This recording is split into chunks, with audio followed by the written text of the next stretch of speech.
بسم اللہ الرحمن الرحیم وصلی اللہ علی النبی الکریم رب اشرح لی صدری ویسر لی امری واحلل عقدۃ من لسانی یفقہوا قولی۔ آج کا ٹاپک ہے the problem of conditioning, conditioning کا مسئلہ۔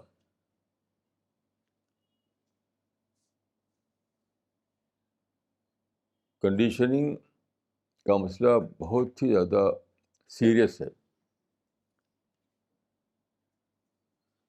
لوگ اس کو یا تو جانتے نہیں اس مسئلے کو، یا لیتے ہیں تو بہت ہی لمیٹڈ سینس میں لیتے ہیں، حالانکہ یہ بہت زیادہ گمبھیر مسئلہ ہے، پوری پوری لائف کو روئن کر دینے والا ہے۔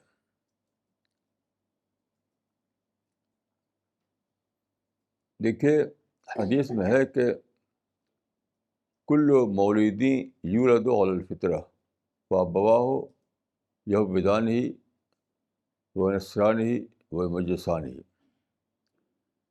ہر پیدا ہونے والا صحیح فطرت پر پیدا ہوتا ہے، لیکن اس کے ماں باپ اس کو یہودی، نصرانی اور مجوسی بنا دیتے ہیں۔ تو اس حدیث میں چونکہ 3 لفظ آ گیا ہے، یہودی، نصرانی، مجوسی، تو لوگ سمجھتے ہیں کہ بس اس کا تعلق انہی 3 گروہوں سے ہے۔ نہیں، اس میں ایک لا آف نیچر بیان کیا گیا ہے، ایک ڈیوائن لا۔ جب تک آپ اس کو وسیع تر معنی میں نہ لیں گے، گریٹر سینس میں نہ لیں گے، جب تک اس کی جو معنویت ہے وہ آپ پر واضح نہیں ہوگی۔ اس میں یہاں ابواہ جو ہے اس سے مراد ہے ماحول، انوائرمنٹل کنڈیشننگ بتائی گئی ہے اس میں، کہ آدمی کو اللہ نے جو بنایا ہے تو صحیح فطرت بنایا ہے، اللہ کے بناوٹ میں کوئی فرق نہیں ہے۔ اس نے کسی کے ساتھ بے انصافی نہیں کی، ہر انسان کو اس فطرت پر پیدا کیا جو واقعتاً اللہ کے علم کے مطابق صحیح فطرت ہے۔ لیکن جب آدمی پیدا ہوتا ہے تو اس کے بعد کیا ہوتا ہے، ہر آدمی، اس میں کوئی ایکسیپشن نہیں، انوائرمنٹل کنڈیشن کی وجہ سے، یعنی ماحول کے اثرات کی وجہ سے اس کی ایک پرسنالٹی بننے لگتی ہے۔ اور چونکہ ماحول، پوری تاریخ بتاتی ہے کہ ماحول میں ہمیشہ فساد ہوتا ہے، نگیٹو تھنکنگ ہوتی ہے، ہمیشہ یہی رہا ہے۔ کبھی بھی ماحول دنیا کا، یعنی فرشتوں کا ماحول نہیں رہا ہے، ہر زمانے میں ابلیس کا غلبہ رہا ہے۔ اسی لیے یہ کنڈیشننگ جو ہے ہمیشہ نگیٹو سینس میں ہوتی ہے، پازیٹیو سینس میں نہیں ہوتی۔ یعنی اللہ سے محبت، اللہ سے خوف، جنت کا شوق، تقویٰ، اخبات، انابت، ان چیزوں میں کنڈیشن نہیں ہوتی، کیونکہ ماحول کبھی ایسا ہوتا ہی نہیں کہ ان چیزوں کا غلبہ وہاں پر ہو۔ غلبہ ہوتا ہے ابلیس کا، ہر گھر میں، ہر ماحول میں، ہر جگہ۔ یہاں تک کہ جو لوگ نماز روزہ کرتے ہیں وہ بھی اپنے جو چرچا ان کا ہوتا ہے، یعنی اس ریچول کے بعد جو چرچا کرتے ہیں، جو باتیں کرتے ہیں، جو سوچتے ہیں، وہ سب وہی ہوتا ہے۔ یہی وجہ ہے کہ ہمیشہ کنڈیشننگ نیگیٹو سینس میں ہوتی ہے۔ تو یہ بہت بڑا مسئلہ ہے، اور آدمی کے لیے نئی زندگی کی جو بگننگ ہے وہ یہی ہے کہ وہ سب سے پہلے اپنی ڈی کنڈیشننگ کرے۔ وہ جو حدیث میں آتا ہے، صحابہ نے کہا کہ تعلم الایمان ثم تعلم القرآن، تو آج کل کی زبان میں اگر میں کہوں تو یہاں پر وہ یہ کہہ رہے ہیں کہ پہلے ہم نے اپنی ڈی کنڈیشننگ کی، پھر قرآن ہمارے سمجھ میں آیا. تو D conditioning is the first step in the life of your every human being. اب کنڈیشننگ کی وجہ سے کیا نقصان ہوتا ہے اس پر میں کچھ باتیں عرض کروں گا. انڈیویجول کی لائف میں بھی اور پورے گروپ کی لائف میں بھی, پوری امت کی لائف میں بھی کنڈیشننگ کی وجہ سے جو نقصان ہوتا ہے اس کو میں بتانے کی کوشش کروں گا. دیکھیے, آج صبح میرے پاس ایک ٹیلی فون آیا, آج ہی صبح. ایک صاحب کہہ رہے تھے ٹیلی فون پر کہ آپ قرآن کے عالم ہیں, تو میرا ایک مسئلہ ہے, اس کو قرآن سے حل بتائیے اس کا. ان کہا کہ ہمارے یہاں ایک مرڈر کا کیس ہو گیا, قتل کا کیس, اور لوگوں نے مجھے پھنسا دیا, میرے خلاف پولیس کیس بن گیا. تو آپ مجھے کوئی قرآن سے ایسے عمل بتائیے اس کو میں کر کے بچ جاؤں. آپ جانتے ہیں کہ باقاعدہ ایسی کتابیں چھپی ہوئی ہیں عملیات کی, عملیات قرآنی بھی چھپی ہوئی کتاب. تو ان کے نزدیک قرآن ان کو ایسا نسخہ دے گا جس پر عمل کر کے وہ عملیاتی معنی میں وہ کیس سے بچ جائیں.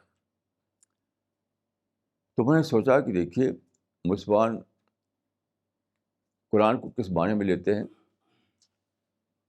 یا تو وہ سمجھتے ہیں کہ قرآن تلاوت کے لیے ہے, تلاوت کرو اور ثواب حاصل کرتے رہو. تراویح کے زمانے میں قرآن ختم کر لو اور بہت بڑا ثواب ان کو مل جائے گا. یا پھر عملیات کے معنی میں, عملیات کے معنی میں یعنی قرآن میں غور فکر کر کے, تدبر کر کے اپنی زندگی کا جائزہ لینا, یہ امت میں رواج ہی اس کا نہیں ہے, اس کا رواج ہی امت میں نہیں ہے. ابھی کل پرسوں ایک مضمون پڑھ رہا تھا میں, اس میں دھوم سے وہ کر لکھا تھا انہوں نے کہ اسلام ساری دنیا کے مسائل کا حل ہے, قرآن ساری دنیا کے مسائل کا حل ہے. تو میں نے سوچا کہ قرآن میں تو ساری دنیا کے مسائل کا حل مسلمانوں کو دکھائی دیتا ہے, خود اپنے بارے میں حل دکھائی نہیں دیتا. اسی اخبار میں, اسی میگزین میں یہ بھی چھپا ہوا تھا مسلمانوں کے بارے میں کہ موجودہ زمانے میں مسلمان سازشوں کا شکار ہیں, دشمنوں سے گھرے ہوئے ہیں. اسی میں آپ بتائیے کہ مسلمان مسائل مبتلا ہے تو اس کا حل نہیں قرآن میں ہے. سارے عالم کے لیے قرآن میں حل ہے اور مسلمانوں کے مسائل کا حل نہیں قرآن میں. کیسی عجیب سوچ ہے. تو اس پر میں کچھ عرض کرنا چاہتا ہوں. دیکھیے, آج صبح میں فجر کی نماز میں سورہ الکہف کے آخری رکوع کو پڑھ رہا تھا. تو سورہ الکہف کے آخری رکوع میں آیت ہے, قُلْ هَلْ نُنَبِّئُكُم بِالْأَخْسَرِينَ أَعْمَالًا,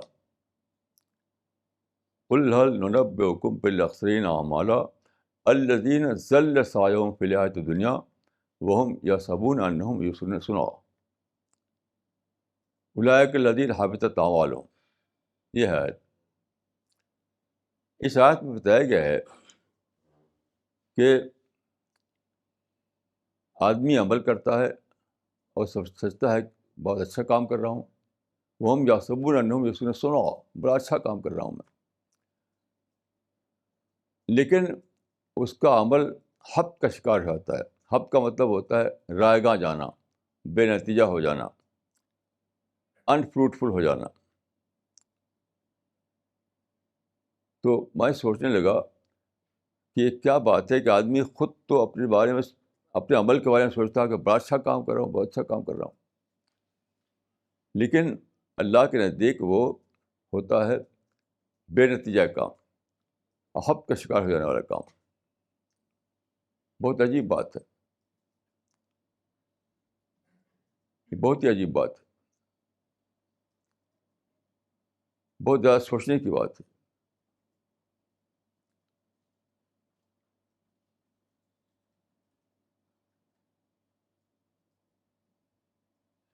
تو اسی پر میں سوچتا رہا گھنٹوں کہ خود تو آدمی سمجھتا ہے کہ میں بہت اچھا کام کر رہا ہوں، لیکن اور قربانیاں دیتا ہے، اس پر ایکٹیویٹیز دکھاتا ہے، لیکن وہ ان وین ہو جاتا ہے، سارا کا سارا بے نتیجہ ہو جاتا ہے. خود تو اچھا سمجھ رہا ہے اس کو، اللہ کے نزدیک وہ کام بے نتیجہ ہوتا ہے. یہ کیا چیز ہے؟ تو پہلی بات دیکھیے یہ ہے کہ اس کا تعلق دنیا کے عمل سے ہے. آخرت والی آیتیں بھی ہیں، یعنی اس کا نتیجہ آخرت میں بھی ملے گا، لیکن پہلا جو نتیجہ ہمارے سامنے آتا ہے وہ اسی دنیا میں آتا ہے. ہفتے اعمال کا واقعہ سب سے پہلے اسی دنیا میں ہوتا ہے. اور مسلمانوں کے ساتھ ہو رہا ہے. 200 سال سے مسلمانوں نے بے شمار قربانیاں کی ہیں، لیکن صاحب ہفتے اعمال کا شکار تو ہو گئی. 200 سال کی قربانیوں کا کوئی بھی آپ پازیٹیو رزلٹ بتائیے، کچھ بھی نہیں. تو ایک نیا فلسفہ بنایا گیا کہ خود قربانیوں کو گلوریفائی کرتے ہیں. اتنے آدمی مارے گئے، اتنے آدمی نے خون بہایا، اتنے آدمی پھانسی پہ چڑھے، اسی گلوریفائی کرتے ہیں. یعنی بے نتیجہ ہونے ہی کو گلوریفائی کرتے ہیں، حالانکہ یہ کوئی طریقہ نہیں ہے. تو اس پر سوچتے ہوئے پھر میں ایک اور بات تک پہنچا، سورہ المدثر تک پہنچا. سورہ المدثر دیکھیے اس طرح ہے، جو رسول اللہ صلی اللہ علیہ وسلم نے مکہ میں مشن شروع کیا تو اس زمانے میں اتری تھی، ابتدائی زمانے میں. یا ایھا المدثر قم فانذر وربک فکبر والرجز فہجر. یہ جو ہے والرجز فہجر، اس کا کیا مطلب ہے؟ رجز کے معنی ہوتے ہیں گندگی، گندگی. کیونکہ دوسری آیت میں ہے کہ رجز کا لفظ استعمال ہوا ہے، تو اس کو لے کر یہ مطلب سمجھا جاتا ہے کہ رجز کے معنی ہے شرک. تو شرک کو چھوڑ دو. تو رسول اللہ صلی اللہ علیہ وسلم نعوذ باللہ شرک تو کرتے نہیں. تو یہ کہنے کا کیا مطلب ہے کہ شرک کو چھوڑ دو؟ اس کو آپ لفظی معنوں میں نہیں لے سکتے، کیونکہ رسول اللہ کبھی مشرک نہیں تھے. تو اس کو سوچتے ہوئے میرے سامنے آیا جو بات وہ یہ تھی کہ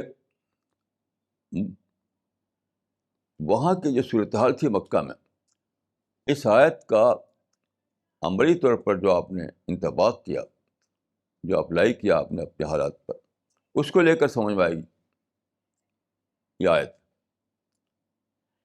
یہ آیت جب اتری ہے تو اس کے اندر ایک حکم تھا، اس حکم پر کیسے عمل کیا آپ نے.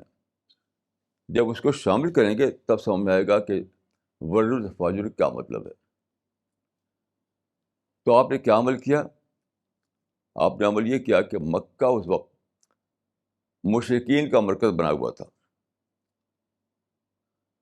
جیسے آج کل یاترا ہوتی ہے تو لوگ یاترا کر کے مکہ پہنچتے تھے، کیونکہ وہاں سینکڑوں بت رکھے ہوئے تھے.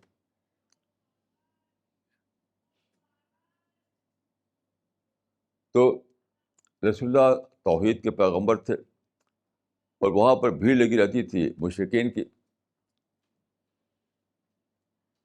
تو آپ نے مگر یہ کبھی نہیں کیا کہ پروٹیسٹ کریں، احتجاج کریں، کہ ڈاٹر پر لگائیں. یہ سب کبھی نہیں کیا آپ نے. آپ نے کیا کیا؟ ان مشرکوں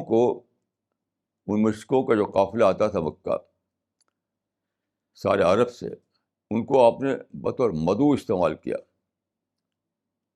یعنی ان کے جو گیدرنگ ہوتی تھی، جو اس کو جاتے تھے وہاں پر آپ قرآن سناتے تھے. فعرض علیہم الاسلام و طلع علیہم القرآن. یہ کیا آپ نے. اس کو لے کر جب میں نے سوچا ورد فاجر، تو اس کا مطلب یہ سمجھ میں آیا کہ مشرکین کو مشرک کو مشرک کے طور پر نہ لو، مدعو کے طور پر لو. مشرک کو مشرک کے طور پر لینا چھوڑو، مشرک کو مدعو کے طور پر لینے کا طریقہ اختیار کرو. کیونکہ وہاں پر دو آپشن تھا. ایک تھا مشرک کو مشرک کے طور پر لینا، پھر نفرت کرنا اور ان کے خلاف ہنگامہ کرنا وغیرہ. تو ایک تھا مشرک کو مشرک کے طور پر لینا، ایک تھا مشرک کو مدعو کے طور پر لینا. عمرو نے آپ نے یہی کیا کہ مشرک کو آپ نے مشرک کے طور پر نہیں لیا، مشرک کو مدعو کے طور پر لیا. اور بجائے اس کے کہ آپ احتجاج کریں، نفرت کریں، پروٹیسٹ کریں، ہنگامہ کریں، یہ سب کچھ نہیں کیا آپ نے، بلکہ انہیں قرآن پیش کرنا شروع کیا، قرآن کا پیغام.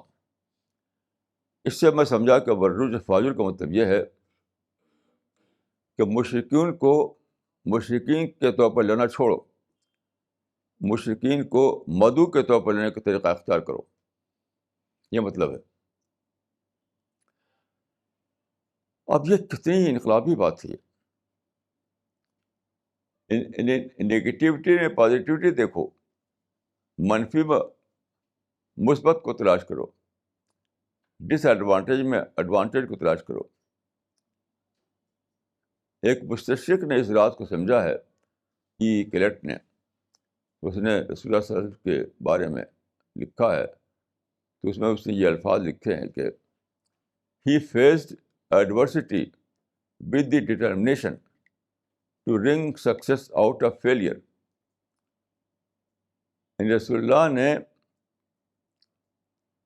یہ انوکھا طریقہ اختیار کیا کہ آپ نے منفی میں سے مثبت نکالا، ناکامی سے کامیابی نچوڑا.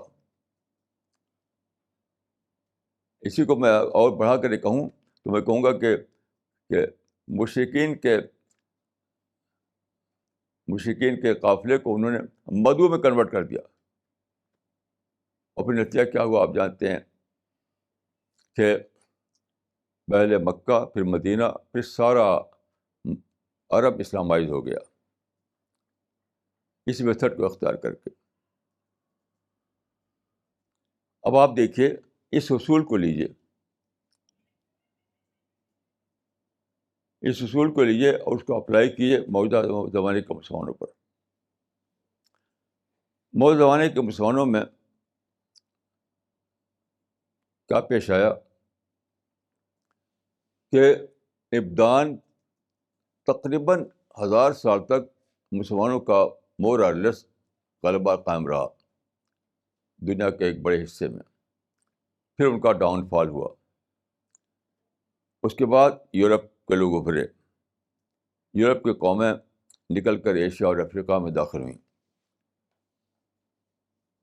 ہالینڈ کے لوگ، اٹلی کے لوگ، فرانس کے لوگ، برطانیہ کے لوگ، یہ لوگ جس کو کہتے ہیں کولونیلزم، نوآبادیات کا ایک دور آیا جس میں یہ قومیں نکل کر کے پھیل گئیں ایشیا اور افریقہ میں. ان ملکوں میں مسلمان ڈومینیٹ کر رہے تھے، تو انہوں نے غلبہ حاصل کر لیا. انہوں نے مغل سلطنت کو ختم کیا اور انہوں نے ترکی خلافت کو ختم کیا. جگہ جگہ انہوں نے ڈومینیشن حاصل کر لیا. اب مسلمان جو تھے ان کا جو ذہن بنا ہوا تھا وہ بنا ہوا تھا وہی پولیٹیکل امپائر کے زمانے میں کہ کسی کو دیکھو کہ مخالف ہے اس کو مارو، اس سے لڑ جاؤ اس سے. یہاں بھی اسی ذہن کے تحت ہی لڑ گئے. And out of political conditioning they start fighting. لیکن آپ دیکھیے اس آیت کو لے کر کے انہیں کیا کرنا چاہیے تھا. اس آیت کو وہاں اپلائی کیجیے. یاد کر رہی تھی کہ تم ان لوگوں کو مدعو کے طور پر لو، یعنی ان کو سمجھا گیا تھا جس کو کہتے ہیں انگریزی میں ایکسپینشنسٹ، توسیع پسند. یہ یورپ کے لوگ جو ہے ان کو کہا جاتا ہے کہ یہ ایکسپینشنسٹ تھے، توسیع پسند لوگ تھے. ایکسپینشن کے لیے نکلے تھے وہاں سے، وہ اپنے آپ کو توسیع کریں اپنے دبدبے کی. تو اس آیت کے مطابق کیا اچھا کرنا تھا انہیں؟ یہ آیت کہہ رہی تھی کہ ان کو بطور ایکسپریشنسٹ کے نہ لو بلکہ بطور مدعو کے لو. کیسی عجیب بات ہے. یعنی اگر قرآن میں تدبر کرتے، قرآن میں غور کرتے، تو بہت ہی بڑی بات ان کو ملتی ہے اس میں. لیکن پولیٹیکل کنڈیشننگ کی وجہ سے بس ان کو حقیر سمجھنے لگے، نفرت کرنے لگے، لڑنے لگے، اور 200 سال بیت گئے اس لڑائی کو، اور کچھ فائدہ کچھ بھی نہیں. تو ہفتہ عمالی تو ہوا، یہ ہفتہ عمالی تو ہوا. آپ غور کیجیے، یہی تو ہے ہفتہ اعمال، کہ آپ کی کوششیں بے نتیجہ ہو جائیں، کوئی نتیجہ اس کا نہ نکلے، فروٹفل نہ رہیں. یہ لوگ جن کو کہ مسلمانوں نے ایکسپریشنسٹ کے روپ میں دیکھا، قرآن کہتا تھا کہ ان کو مدعو کے روپ میں دیکھو. یعنی ان کو اسلام کا پیغام دو، قرآن کا پیغام دو، اللہ کا کی طرف سے تمہارے پاس جو آئی ہے ہدایت، وہ ان تک پہنچاؤ. یہ تھا قرآن کی رہنمائی.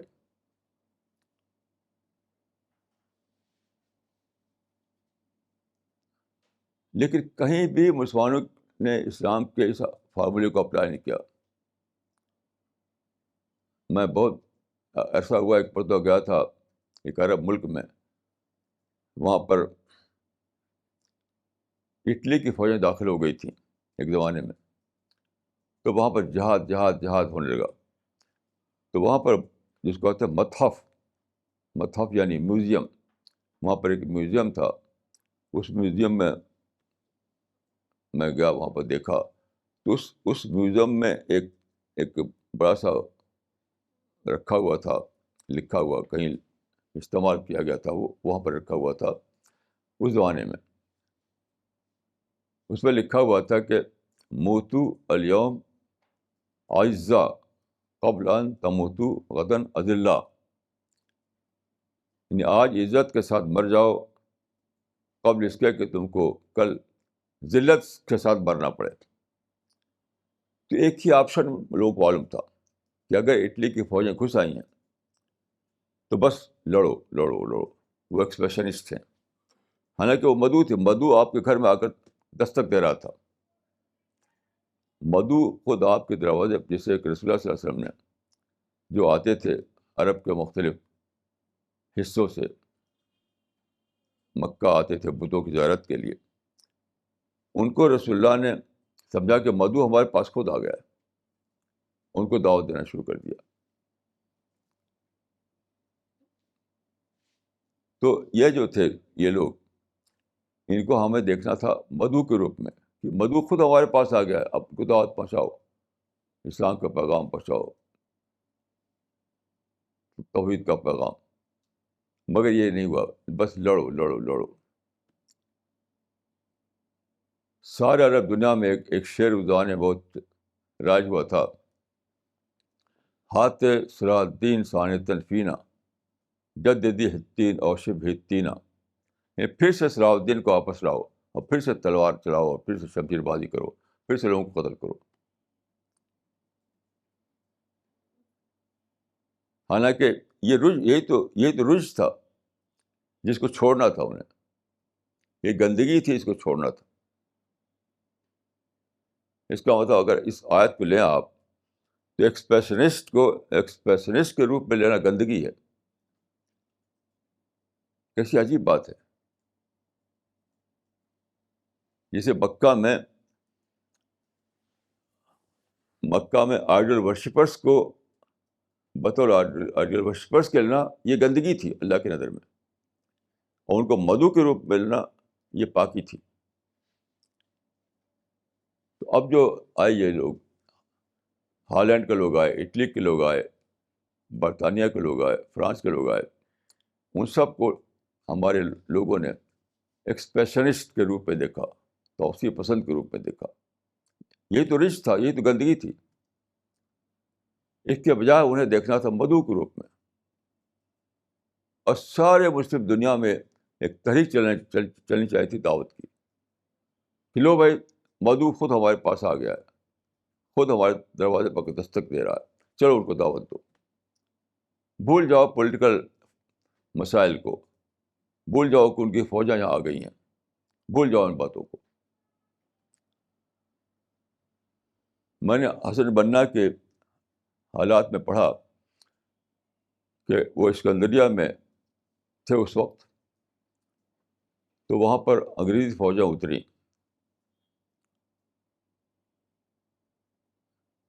انگریزی فوجیں اتری اسکندریہ میں، تو فوجی لوگ بوٹ پہنتے ہیں، کھٹ کھٹ کرتا جب چلتے ہیں وہ. تو انگریزی فوجیں جب اسکندریہ کی سڑکوں پر چلیں کھٹ کھٹ کرتی ہوئی، تو میں نے پڑھا تھا اس میں کہ حسن بنا کے سینے پر چوٹ لگتی تھی،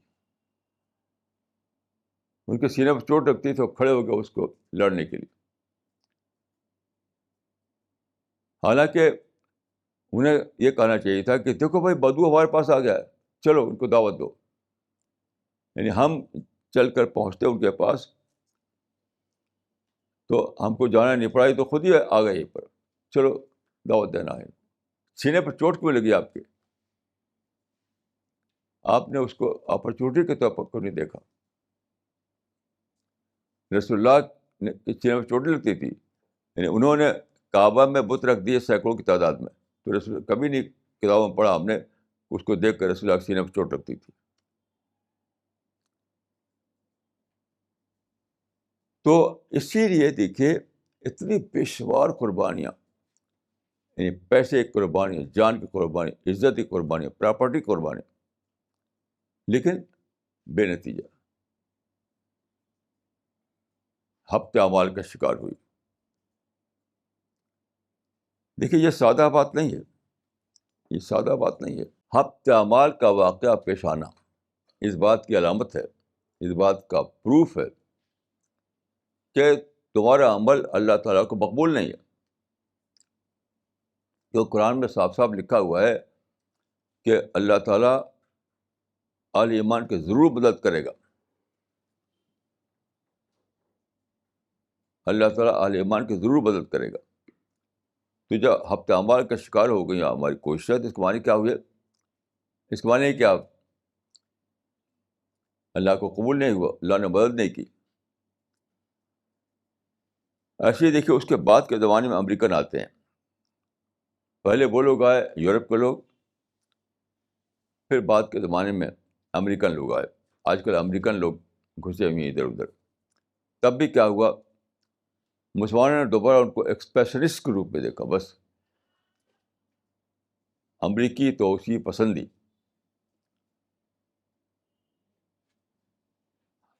ایکسپریشنسٹ کے روپ میں، حالانکہ انہیں مدعو کے روپ میں دیکھنا چاہیے تھا کہ دیکھو مدعو آ گیا ہمارے گھر، چلو ان کو دعوت دو. تو امریکنس کو ایکسپریشنسٹ کے روپ میں دیکھنا، یہی رجز ہے، رجز، گندگی، گندا سوچ. صحیح سوچ کیا ہے کہ ان کو آپ دیکھیں مدعو کے روپ میں. نتیجہ کیا ہوا دیکھیے آپ، ساری مسلم دنیا امریکنوں سے نفرت کرتی ہے، بم مارتی ہے. 9/11 کا واقعہ پیش آتا زبردست، اور کیا کیا کیا مسلمانوں نے امریکنوں کے خلاف، لیکن ان کے دبدبے میں کمی نہیں ہوئی، ان کا دبدبہ واقع ہو سی. انہوں نے پاکستان میں گھس کر کے بن لادن کو مار ڈالا، کوئی کچھ کر نہیں سکا. تو یہاں بھی آپ دیکھیے جس طرح سے یورپین قوموں کے بارے میں، یعنی یورپین ایکسپریشنسٹ کے بارے میں ہماری کوشش رائگاں ہو گئی تھی، ہفتے اعمال کا شکار ہو گئی تھی، ویسے ہی دوبارہ امریکن ایکسپریشنسٹ کے بارے میں بھی ہماری کوشش رائگاں ہو رہی ہیں، بے نتیجہ ہو رہی ہیں.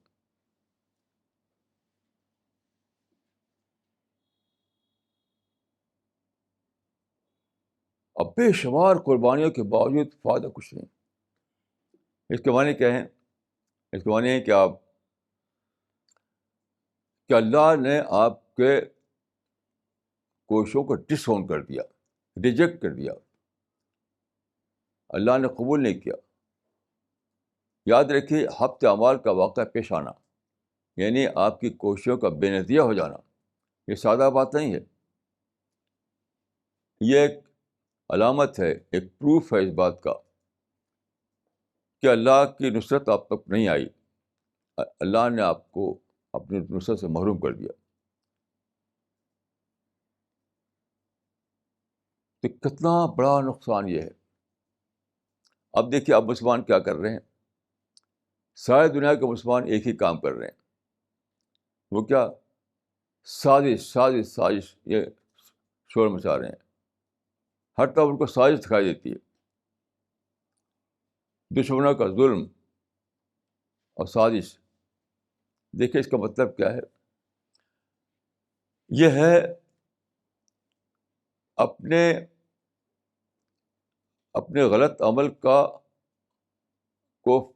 کو فالس طریقے سے جسٹیفائی کرنا، یعنی فالس جسٹیفیکیشن تلاش کرنا، اپنے غلط عمل کا فالس جسٹیفیکیشن تلاش کرنا.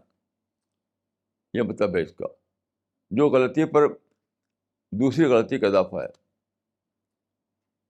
دیکھیے اسلام میں جو محاسبہ کا اصول ہے، محاسبہ انٹراسپیکشن، وہ صرف ایک فرد کے ذاتی عمل کے بارے میں نہیں ہے، پوری قوم کے بارے میں بھی ہے. تو یہاں پر جو یعنی ہماری کوششیں فیل ہو گئیں، تو اب کیا کرنا تھا؟ محاسبہ کرنا تھا، ری اسیس کرنا تھا. غلطی کہاں ہوئی کہ اللہ تعالیٰ کی رحمت سے ہم محروم ہو گئے. تو بجائے اس کے کہ اپنا محاسبہ کریں، دوسروں کے خلاف شور کر رہے ہیں کہ وہ سازش کر رہے ہیں ہمارے خلاف. اس طرح شور کرنے سے کوئی فائدہ نہیں ہونے والا ہے. اس طرح سب سے بڑا واقعہ جو پیش آیا وہ فلسطین میں جو پیش آیا 1948 میں فلسطین کو تقسیم کیا گیا. تقسیم کے معنی یہ نہیں تھے کہ عربوں کو نکال دیا گیا، یعنی پولیٹیکل ایڈمنسٹریشن ایک حصے پر ہو گیا اسرائیل کا، نصف حصے پر، دوسرے حصے پر ہو گیا عربوں کا. ابھی بھی دونوں حصے میں عرب لوگ تھے.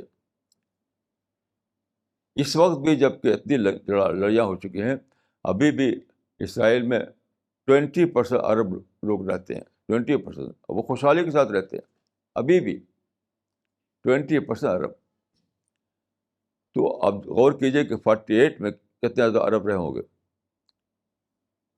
تو تقسیم کے معنی نہیں، اسرائیل کے قیام کا مطلب یہ نہیں تھا کہ عربوں کو نکال دیا گیا، مطلب نہیں تھا. عرب لوگ جیسے پہلے تھے ویسے اب بھی تھے، صرف پولیٹیکل ایڈمنسٹریشن کے اعتبار سے فلسطین کا آدھا حصہ اسرائیل کو دے دیا گیا. اور وہاں پر جو جو اسرائیلی ڈائسپورا میں تھے وہ وہاں پر آنے لگے. یہاں پہ بھائی دیکھیے، اگر آپ قرآن کے اصول کو لیتے تو آپ کو سوچا چاہیے تھا کہ دنیا بھر میں جو پھیلے ہوئے تھے ڈائسپورا کے طور پر، وہ لوٹ رہے ہیں اسرائیل میں. دیکھو مدعو ہمارے پاس آ رہا ہے، اب ان کو دعوت دو. آپ جانتے ہیں کہ رسول اللہ صلی اللہ علیہ وسلم یہودیوں کو بھی دعوت دی. خود قرآن میں ایک قرآن نے دعوت دی یہودیوں کو، یا اہل الکتاب تعالیٰ الی کلمۃ سواء بیننا وبینکم الا نعبد الا اللہ. تو اللہ تعالیٰ نے ان کی تعریف قلب کے لیے یہاں تک کیا تھا کہ یہودیوں کے قبلہ کو اپنا قبلہ بنا لیا. آپ غور کریے، جو فلسطین اس بات کی علامت ہے کہ رسول اللہ نے یہودیوں کی تعریف قلب کے لیے ان کے قبلے کو اپنا قبلہ بنا لیا، وہاں پر آپ کو صرف ایک بات ملی ہے کہ لڑو، بم مارو، گولی مارو. یعنی ان کی تعریف کرو، ان پر دعوت دو، ان کو اسلام کا پیغام پہنچاؤ. یہ تصور ہی نہیں، یہ تو رجز ہے. تو فلسطین میں بھی جو کام کرنا تھا وہ یہ کرنا تھا کہ آپ یہودیوں کو جو وہاں آ گئے تھے ان کو مطلب مدعو، جیسا کہ رسول اللہ نے بطور مدعو لیا ان کو. خود قرآن میں بطور مدعو ان کو لیا گیا. کیسی عجیب بات ہے. کیسی عجیب بات ہے. نتیجہ کیا ہوا دیکھیے, 60 سال گزر چکے ہیں فلسطین میں, اب بے شمار قربانیاں دی گئی ہیں, لیکن کیا ہوا؟ کچھ بھی فائدہ نہیں ہوا, بلکہ الٹا یہ ہوا کہ عربوں کا رقبہ ایک دم کم ہو گیا. 2 چھوٹے چھوٹے ٹاؤن ان کے پاس ہیں, غزہ اور اریحا, جبکہ 1948 میں ان کے پاس فلسطین کا بیسٹ حصہ تھا, لائن شہر ان کے پاس تھا. تو نہ صرف یہ کہ اعمال ہفت ہو گئے, بلکہ کاؤنٹر پروڈکٹیو بن گئے. تو کرنا کیا چاہیے؟ کرنا یہ چاہیے کہ آپ محاسبہ کریں, ری اسس کریں, ریوائز کریں اور اپنی پالیسی کو بدلیں. دیکھیے, میں یہاں پر ایک مثال دینا چاہتا ہوں, اجتماعی زندگی میں محاسبے کی مثال. رسول اللہ صلی اللہ علیہ وسلم نے احد کے موقع پر خبر ملی کہ مکہ کے سردار ایک بڑی فوج لے کر کے آ رہے ہیں مدینے پر حملہ کرنے کے لیے. تو آپ نے فیصلہ کیا کہ باہر نکل کر مقابلہ کریں. احد پہاڑ کے پاس آپ گئے صحابہ کو لے کر.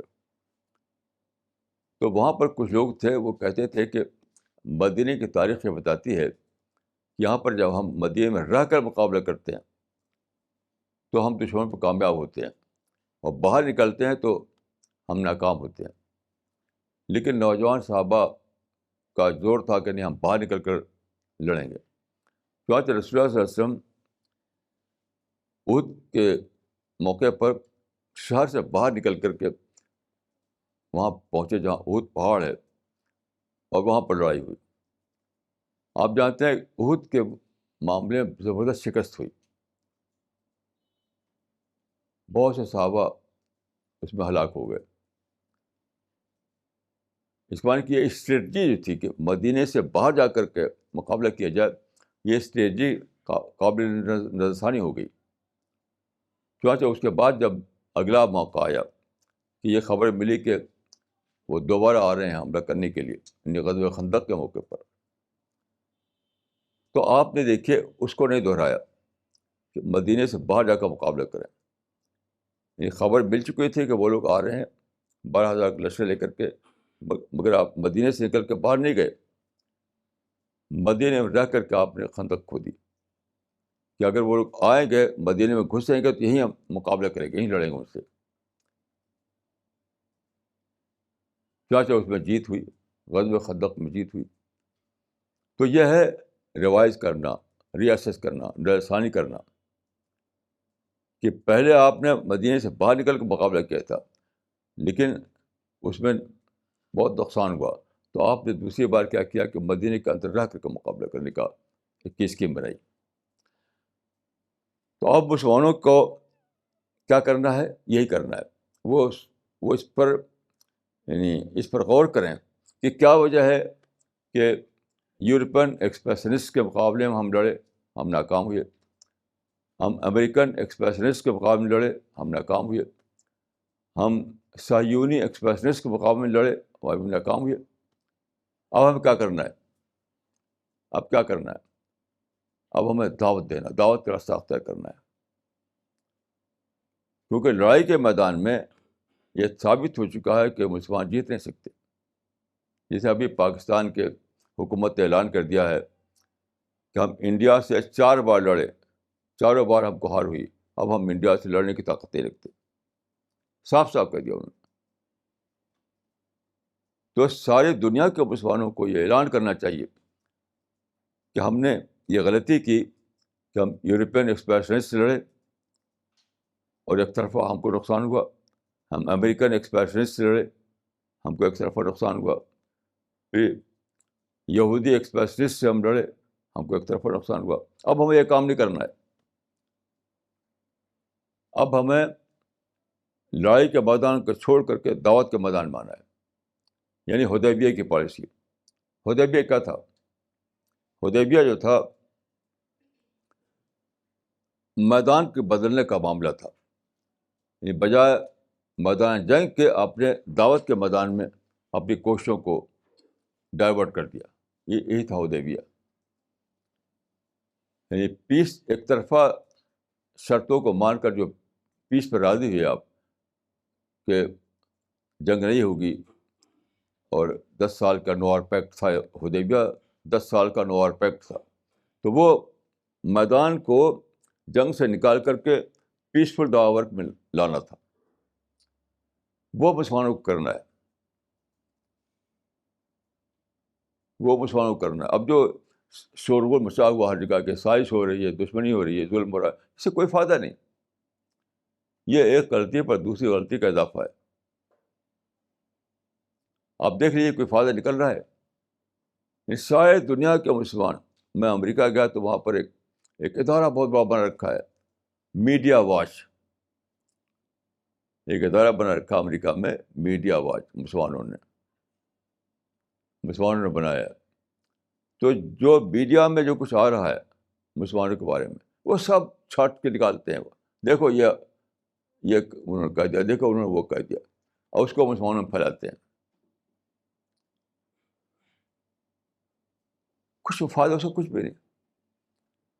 آج صبح میں سوچ رہا تھا کہ موجودہ زمانے میں مسلمانوں نے ایک بہت ہی اتنی بڑی غلطی کی ہے کہ اس کو شاید کہنا صحیح ہوگا کہ جرم کیا ہے.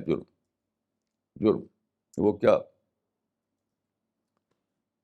آج صبح کچھ باتیں میرے سامنے آئیں. اس وقت یہ میں نے سوچا، یہ جو انٹرنیٹ کا ذریعہ آیا تھا، یعنی یہ بالکل نئی چیز تھی، نئی چیز. انٹرنیٹ کے ذریعے آپ سارے دنیا میں اللہ کا پیغام پہنچ سکتے تھے.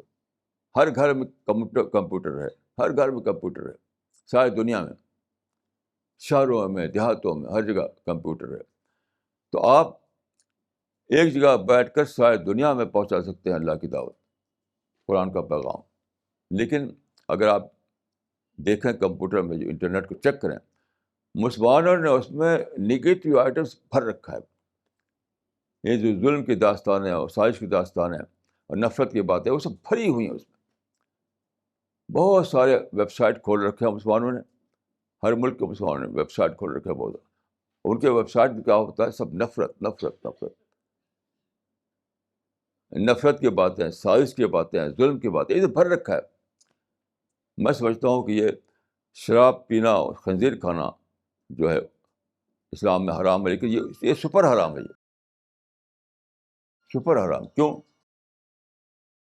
اللہ تعالیٰ نے یہ جو کمیونیکیشن کا ایج آیا ہے، age of communication was age of دعویٰ ورک، ایج آف گلوبل دعویٰ. یہ اللہ کی بہت بڑی بلیسنگ تھی، اللہ کی بہت بڑی نعمت تھی، جو اس لیے ظاہر ہوئی تھی کہ مسلمان اس کو استعمال کر کے ساری دنیا میں گھر گھر اسلام پہنچا دیں، اللہ کے پیغام پہنچاتے. وہ جو حدیث ہے کہ لا یبقى علی ظہر الارض بیت مدر ولا وبر الا ادخلہ اللہ کلمۃ الاسلام. یہ جو حدیث ہے اس کے لیے اللہ تعالیٰ نے وسائل دے دی کہ گھر گھر پہنچاؤ ورڈ آف گاڈ، گھر گھر پہنچاؤ ورڈ آف گاڈ. تو مسلمان کیا کر رہے ہیں؟ گھر گھر پہنچا رہے ہیں نفرت کی باتیں، ہمارے خلاف ظلم ہو رہا ہے، ہمارے خلاف سازش ہو رہی ہے، یہ باتیں پہنچا رہے ہیں. اور ویڈیو دکھاتے ہیں قتل کے اور اس کے. یہ تو حرام سے بھی بری چیز ہے. کہ جو ایک تو غلطی یہ ہوئی کہ اللہ تعالیٰ نے ایکسپریشنسٹ کے روپ میں مدعو کو آپ کے گھر پر بھیج دیا، تب بھی آپ نے اس کو استعمال نہیں کیا. بہت بڑے پیمانے پر ایکسپریشنسٹ کے روپ میں مدعو آپ کے یہاں پہنچ گئے، سیاح کے روپ میں پہنچ گئے، ٹورسٹ کے روپ میں پہنچ گئے، تاجر کے روپ میں پہنچ گئے. آج کل ایک گلوبل موبلائزیشن ہے، گلوبل موبلائزیشن. لوگ آ رہے ہیں آپ کے پاس تاجر کے روپ میں، جاب تلاش کرنے کے لیے آ رہے ہیں، سیاح کے روپ میں آ رہے ہیں، ٹورسٹ کے روپ میں آ رہے ہیں، مختلف روپ میں آ رہے ہیں، خالی ایکسپریشنسٹ کے روپ میں نہیں. تو مدعو دائی کے یہاں پہنچ رہا ہے. ابھی میں دیکھ رہا تھا تو معلوم ہوا کہ صرف ترکی میں، جو ایک مسلم ملک ہے، صرف اکیلے ترکی میں پچھلے سال یعنی 2011 میں 31 ملین سیاح آئے، مختلف ملکوں کے لوگ، 31 ملین سے زیادہ. ایسی ہر جگہ آتے ہیں، عراق میں، مصر میں، ہر جگہ. تو سیاحوں کا اور تاجروں کا اور مختلف مادی اغراض کے تحت لوگوں کا ایک فوج چلی آ رہی ہے. تو ان کو ہمیں لینا ہے مدعو کے روپ میں. یہ نہیں کیا ہم نے. ان آنے والوں کو مدعو کے روپ میں لینا تھا ہمیں، وہ ہم نے نہیں لیا. اور دوسری اتنی بڑا مجرمانہ فیل کیا ہے کہ انٹرنیٹ کو بھر دیا نگیٹو آئٹم سے. جتنے مسلمانوں کے، یعنی ہمارا جو ویب سائٹ ہے سی پی ایس والوں کا، وہ تو ماشاء اللہ پازیٹیو آئٹم اس کے اندر ہے. لیکن دوسروں نے بھر رکھے ہیں، ویب سائٹ بنا رکھے ہیں بہت سارے، ہر ملک کے مسلمانوں کے بے شمار ویب سائٹ بنا رکھے ہیں لوگوں نے، وہ سب نگیٹو آئٹمس بنے ہوئے ہیں. یہ تو بلا شبہ ایک فعل حرام ہے. دنیا کو بتانے کے لیے آپ کو صرف یہی ہے کہ ان پر نفرت اور سازش اور ظلم اور نگیٹیوٹی کی خبریں دیں آپ کو. یہی آپ کے پاس دینے کے لیے ہے. اور آپ کے پاس اللہ کا پیغام دینے کا جو کام آپ کو وہ نہیں کرنا ہے آپ کو.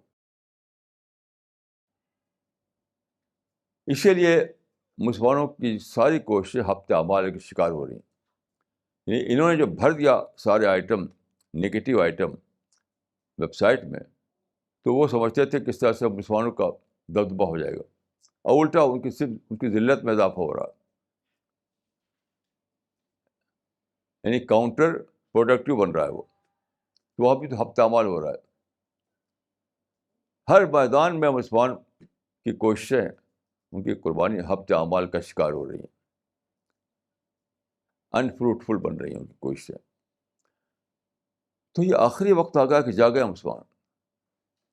آخری وقت آ گیا کہ جاگے. جاگنے کا مطلب یہ ہے محاسبہ کریں، ری اسیس کریں، ریوائز کریں، پھر سے سوچیں.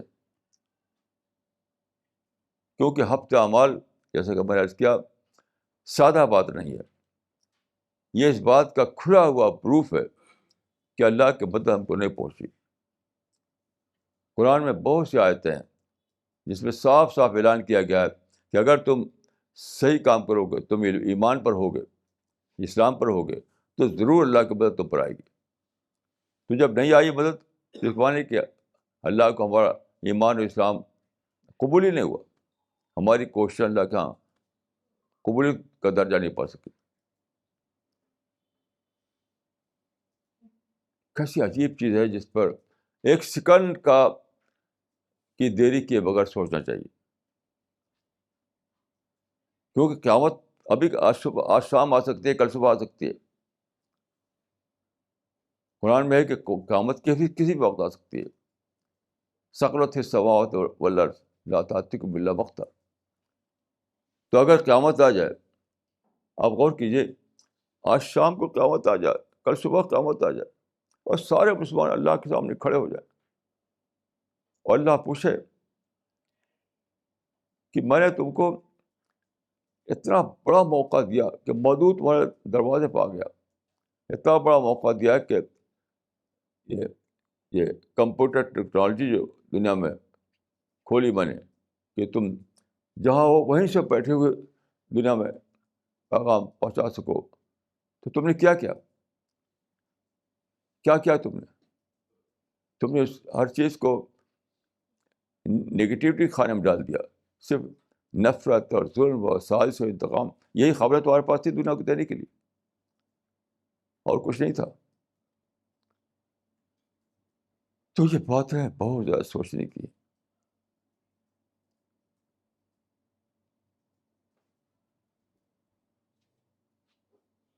میرے والد کہا کرتے تھے خدا کو منہ دکھانا ہے، خدا کو منہ دکھانا. وہ زیادہ تعلیم یافتہ نہیں تھے، لیکن قدیم زمانے میں جیسے انسان بنتے تھے ویسے انسان تھے وہ. خدا کو منہ دکھانا ہے. تو پوری امت کو خدا کے سامنے کھڑا ہونا ہے، پوری امت خدا کے سامنے کھڑی ہوگی، تو اس وقت ہمارے پاس کیا جواب ہوگا؟ کیا جواب ہوگا؟ خدا پوچھے گا تمہارے نبی کا نمونہ جو تھا وہ یہ تھا کہ لوگ آئیں بت پرست کے روپ میں، تم ان کو مدعو کی طرف استعمال کرو، یہ تھا نمونہ۔ سارے عرب کے لوگ مکہ آتے تھے، وہ تھے آئیڈل ورشپر، بت پوجنے کے لیے آتے تھے، لیکن اللہ کے رسول نے یہ نمونہ قائم کیا کہ وہ چاہے جس مقصد سے بھی آئیں تم ان کو مدعو کی طرف استعمال کرو، تم کو اللہ کا پیغام دو، یہ تھا نمونہ۔ اور قرآن میں ہے کہ لقد کان لکم فی رسول اللہ اسوۃ حسنہ، اللہ کے رسول میں تمہارے لیے بہترین نمونہ ہے۔ تو یہ تھا نمونہ، تو اس نمونے کو تم نے اختیار کیا۔ اللہ کے رسول میں جو نمونہ تھا، جس کو اللہ نے کہا کہ بہترین نمونہ، وہ تو یہ تھا کہ آئیڈل ورشپرس کو آئیڈل ورشپر کے طور پر نہ لو، بلکہ مدعو کے طور پر لو، ان کو دعوت پہنچاؤ، اللہ کا پیغام پہنچاؤ۔ اور تم نے کیا کیا؟ تم نے اس سنت پر عمل کیوں نہیں کیا؟ جب تم نے اس سنت پر عمل نہیں کیا تو تم اس امت محمدی قرار پانے کے مستحق نہیں ہو۔ امت محمدی قرار پانے کا ٹائٹل اس وقت ملے گا جب کہ ہم نے رسول اللہ کے نمونے پر عمل کیا ہو۔ کیسا عجیب رزق ہے، غور کیجیے، کیسا عجیب رزق ہے یہ۔ لقد کان لکم فی رسول اللہ اسوۃ حسنہ۔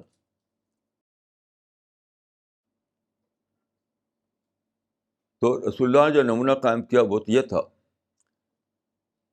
کہ دوسرا آدمی خواہ جس مقصد سے بھی آوے، اس کے آنے کو دیکھو، اس کے مقصد کو نہ دیکھو، وہ تمہارے پاس پہنچ گیا ہے یہ دیکھو، کس مقصد سے آئے اس کو مت دیکھو، پہنچ گیا ہے تو اس کو مدعو سمجھو۔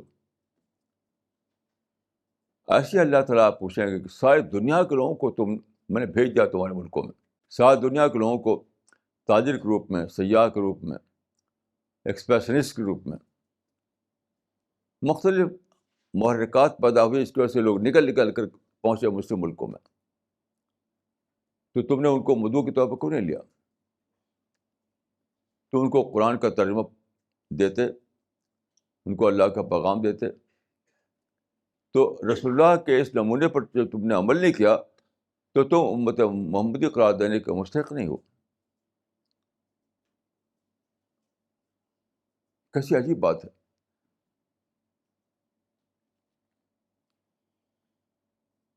کیسی عجیب بات ہے۔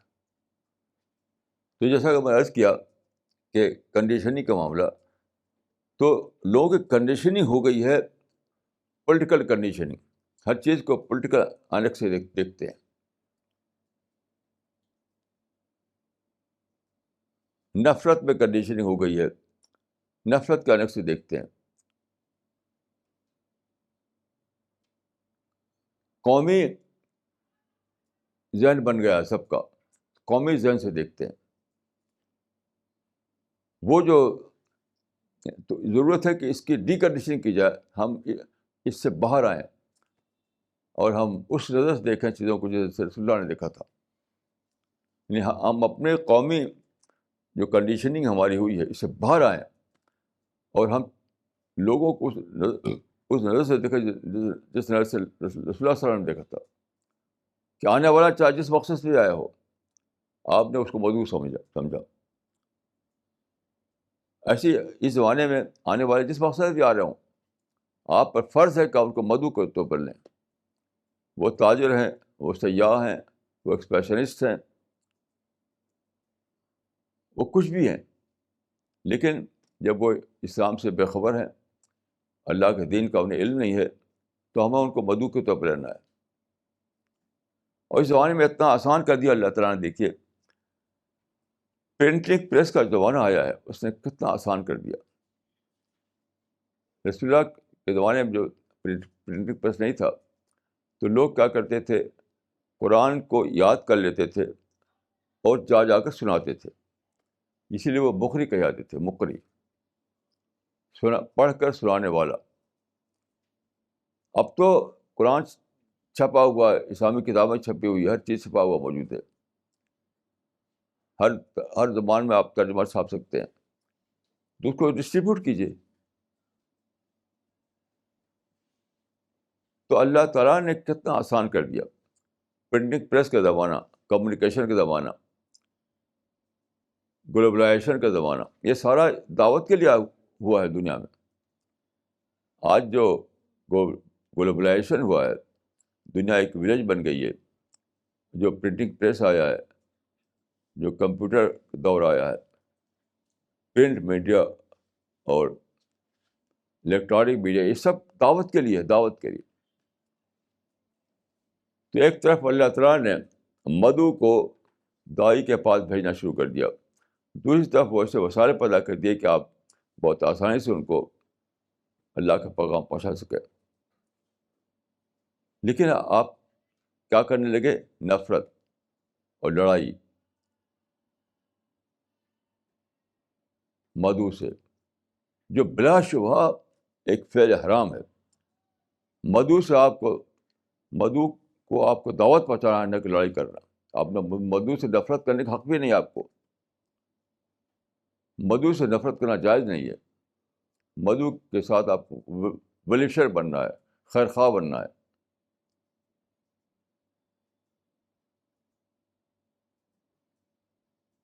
تاجر لوگوں میں کہا جاتا ہے کہ تاجر کا طریقہ ہے کسٹمر فرینڈلی۔ کسٹمر فرینڈلی کا مطلب کیا ہے؟ ہر ایک کو دیکھنا اس اعتبار سے کہ وہ میرا پوٹینشیل کسٹمر ہے، اس سے میں سودا کر سکتا ہوں۔ ایسے آپ کو، یعنی مسلمان کو کیا کرنا ہے کہ ہر ایک کو وہ پوٹینشیل مدعو کے طور پر لیں، اس ایسے سے لیں کہ اوپر اللہ کا پیغام پہنچا سکتے ہیں۔ تو خلاصہ یہ ہے کہ وقت آ گیا ہے ری اسسمنٹ کا، پھر سے سوچنے کا، اپنی پالیسی کو پھر سے بنانے کا۔ میری دعا ہے کہ اللہ تعالیٰ ہم سب کو توفیق دے کہ ہم اپنی اصلاح کریں اور دنیا والوں کو اللہ کا پیغام پہنچا سکیں۔ اقول قولی ھذا واستغفر اللہ لی ولکم اجمعین۔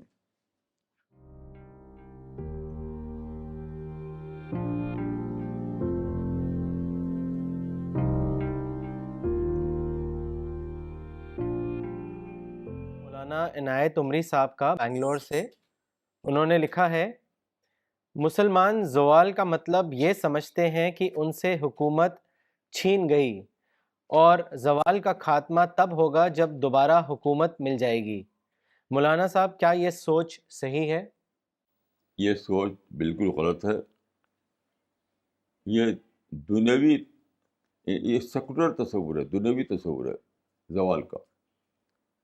حکومت کا ملنا نہ ملنا، قرآن میں ہے کہ تلک الایام نداولها بین الناس، کبھی ان کے پاس حکومت، کبھی ان کے پاس حکومت۔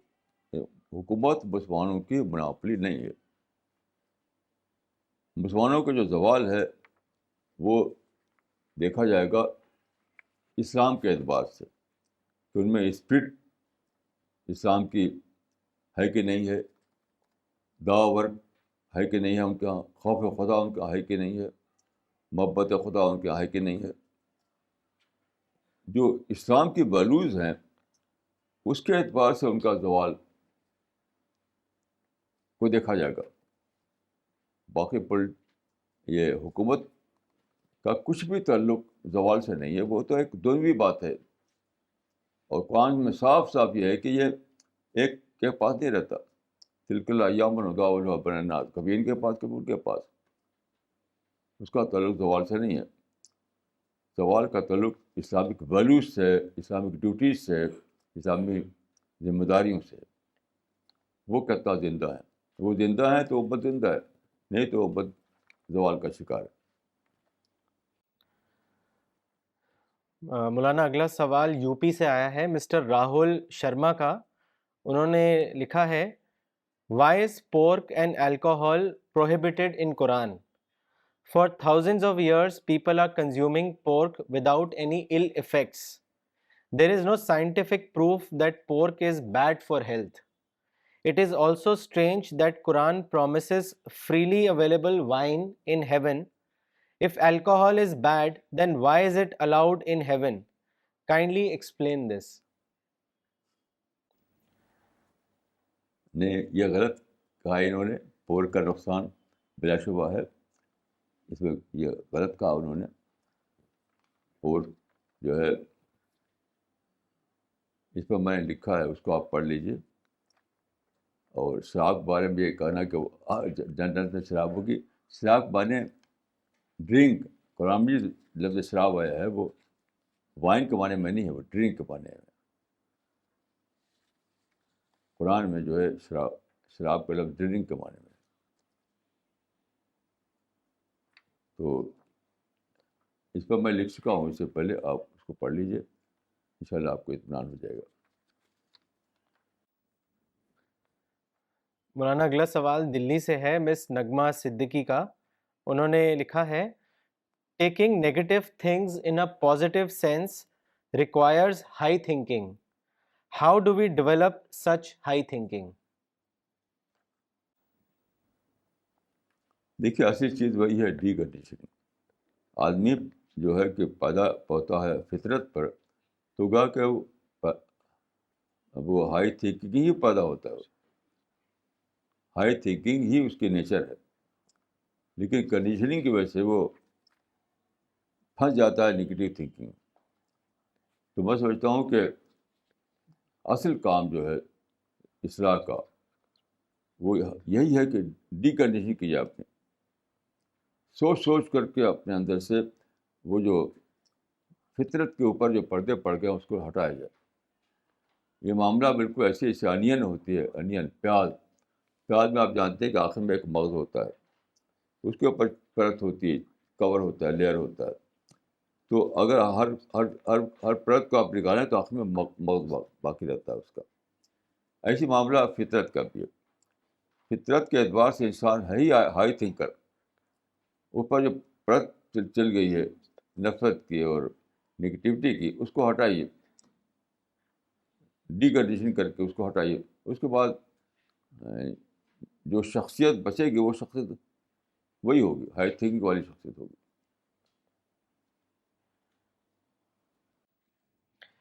مولانا اگلا سوال کراچی پاکستان سے ہے، مس سائرہ لطیف کا. انہوں نے لکھا ہے دنیا بھر میں والدین کے پاس اپنی اولاد کے لیے سب سے زیادہ فکر ان کی دنیاوی مستقبل کے لیے ہوتی ہے. مجھے آج تک ایسے والدین نہیں ملے جن کے پاس یہ فکر ہو کہ میری اولاد کا موت کے بعد کیا بنے گا. اس معاملے میں مذہبی لوگوں کا بھی کوئی استثناء نہیں. حالانکہ دنیاوی مستقبل عارضی ہے اور اخروی مستقبل دائمی. پھر آخر عارضی مستقبل کی اتنی زیادہ فکر اور دائمی مستقبل سے اتنی غفلت کس بات کی علامت ہے؟ اور ہمارا یہ رویہ اپنے بچوں کے ساتھ محبت کا ہے یا دشمنی کا؟ یہی تو زوال ہے. یہ جو مزاج بن گیا ہے لوگوں کے اندر، اسی کو زوال کہتے ہیں. یعنی پولیٹیکل پاور زوال کی علامت نہیں ہے، اسلامک ویلیوز نہ رہیں یہی زوال کی علامت ہے. تو اس قسم کا جو ذہن بن گیا ہے کہ اپنے بچوں کے آخرت کی فکر نہیں اور دنیا کے اعتبار سے ان کو چاہتے ہیں خوب ترقی کریں، یہی تو زوال ہے. یہی تو سوال. اب اس کا حل صرف یہی کہ آپ ان کو قرآن حدیث والی باتیں بتائیں اور ان کے ذہن کو درست کریں، ورنہ اسی کا نام زوال ہے. مولانا اگلا سوال مس توتی ملہوترا کا ہے دلی سے. انہوں نے لکھا ہے how do we know that what we are doing is acceptable in the eyes of God? Please advise. دیکھیے اس کا پیشگی آپ کو پتہ نہیں، پیشگی آپ کو کوئی یعنی کوئی ایشورنس نہیں مل سکتا ہے آپ کو کہ یہ ایکسیپٹیبل ہو گیا. اسی لیے حدیث میں ہے کہ الایمان و مان رجاء والخوف، ایمان جو ہے خوف اور امید کے بیچ میں ہوتا ہے. ہم صرف یہ کر سکتے ہیں کہ ہم خدا کی کتاب کو، رسول اللہ کی سنت کو پڑھ کر یہ جانیں کہ کون سا کام اللہ تعالیٰ کو مطلوب ہے. بس وہ قبول ہوگا یہ موت کے بعد ہی معلوم ہوگا. موت سے پہلے ایسا کوئی ذریعہ نہیں ہے کہ پیشگی طرف معلوم ہو جائے گا قبول ہو گیا. ایسا ممکن نہیں ہے. البتہ یہ ضرور ممکن ہے کہ ہم پیشگی طرف یہ جان لیں کہ ہم صراط مستقیم ہیں یا اس سے بھٹکے ہوئے ہیں. یہ تو معلوم ہو سکتا ہے. دونوں فرق ہے، دونوں کو فرق سمجھیے کہ ہم رائٹ پاتھ پہ ہیں یا نہیں، یہ تو معلوم ہو سکتا ہے. باقی یہ بات کہ اللہ تعالیٰ کیا وہ ایکسیپٹ ہوگا، یہ پورے معلوم ہے تو معلوم ہوگا صرف موت کے بعد. مولانا اگلا سوال دلی سے ہے. مسٹر لو پریت سنگھ نے لکھا ہے، انہوں نے آپ سے پوچھا ہے کہ I want to know why people fight for the greatness of religion.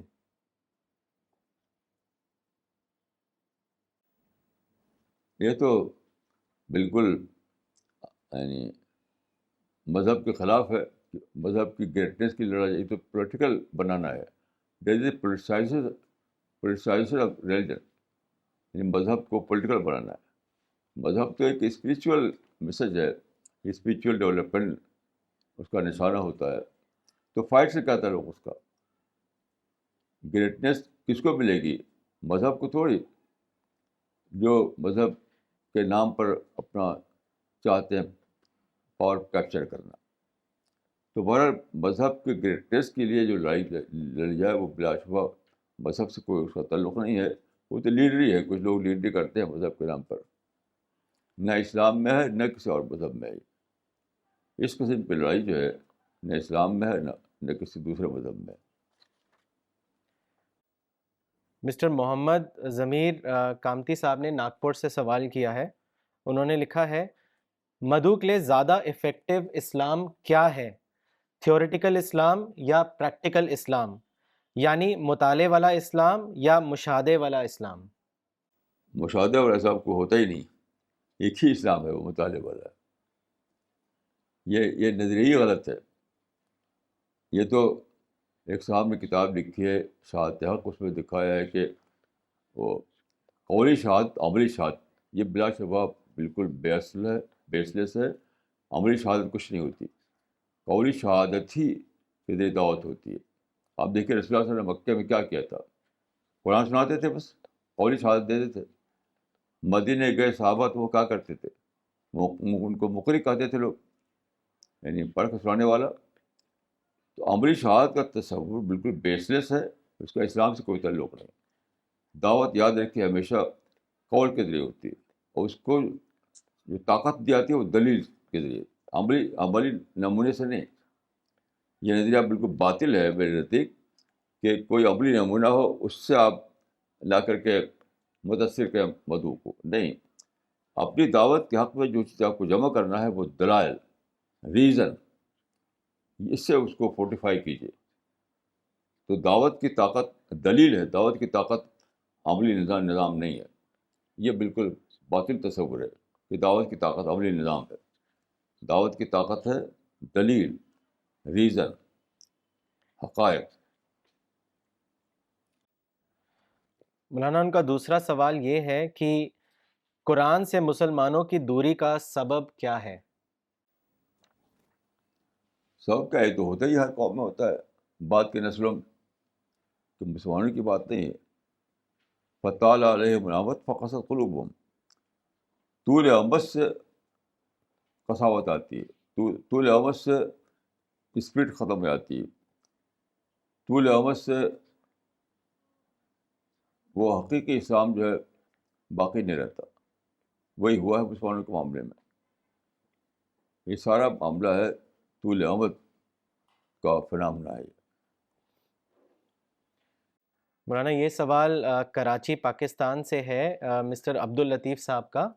انہوں نے لکھا ہے، میں جس طرح طوفان اور بارش سے پیدا شدہ مسائل اور مشکلات کا حل تلاش کرتا ہوں، اسی طرح انسانوں کی طرف سے پیدا شدہ مسائل اور مشکلات کا حل بھی احتجاج اور شور و گل کرنے کے بجائے اس کا حل تلاش کرتا ہوں، کیونکہ میں دونوں قسم کے مسائل کو اللہ کی طرف سے سمجھتا ہوں، بارش کے مسائل کو بھی اور انسان کی طرف سے آنے والے مسائل کو بھی، کیونکہ انسان بھی اللہ کی دی ہوئی آزادی کا غلط استعمال کر کے مسائل پیدا کرتا ہے۔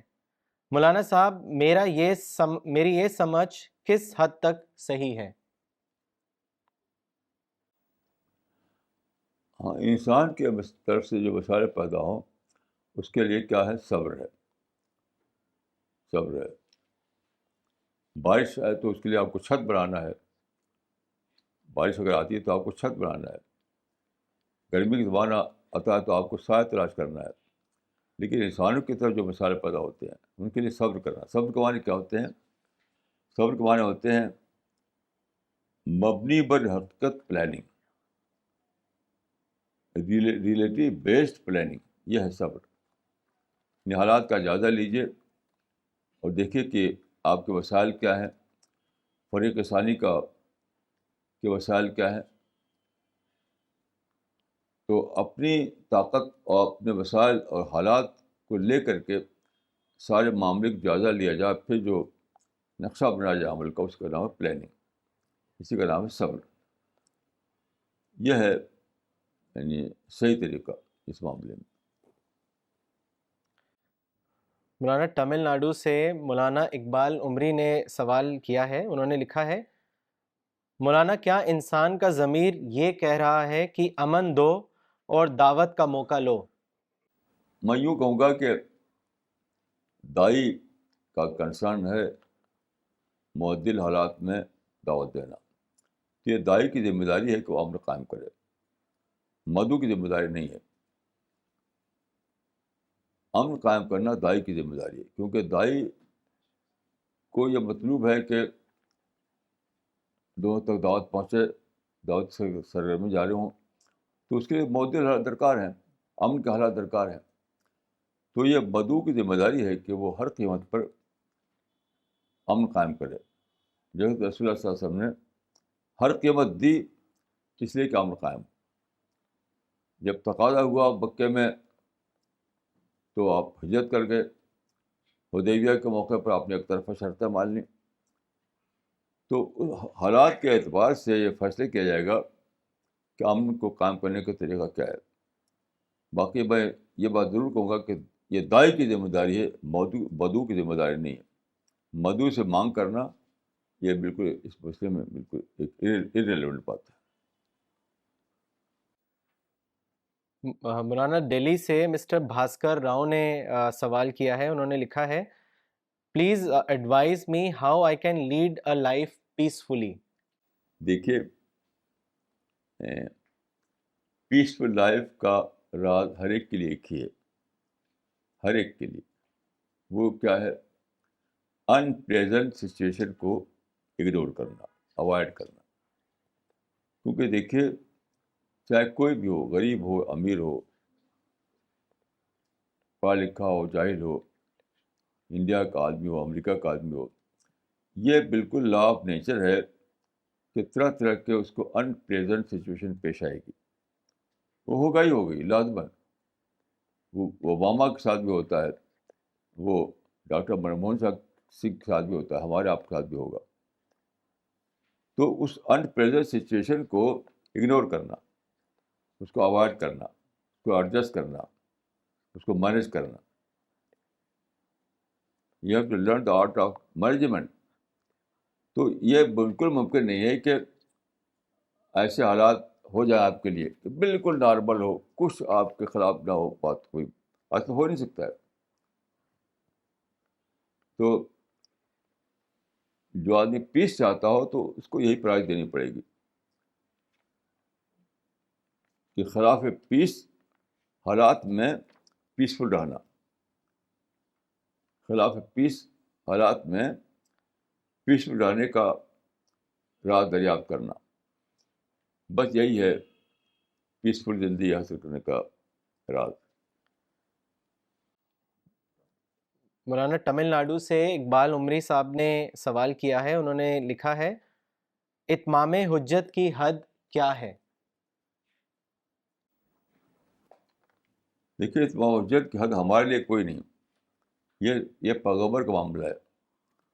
پیغمبر خود بھی نہیں جانتا کہ اتمام حجت کب ہو گیا، کیونکہ اس کا تعلق دل سے ہے.